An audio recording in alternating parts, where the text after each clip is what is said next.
ચાલો મિત્રો, તો આજે આપણે આ વિડીયોના માધ્યમથી આપણે જે કોઈ ભાઈઓને એક અપલોડ વિડીયો કરતા હોય તો ડબલ અપલોડ થઈ જતા હોય તેવી રીતના હોય તો આ વિડીયોના માધ્યમથી તે સોલ્વ કરી શકે છે.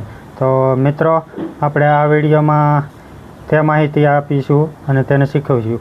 તો ચાલો મિત્રો, વિડીયોમાં અંત સુધી બન્યા રહેજો અને વિડીયો ગમે તો લાઈક અને શેર અને ફોલો કરવાનું ભૂલતા નહીં.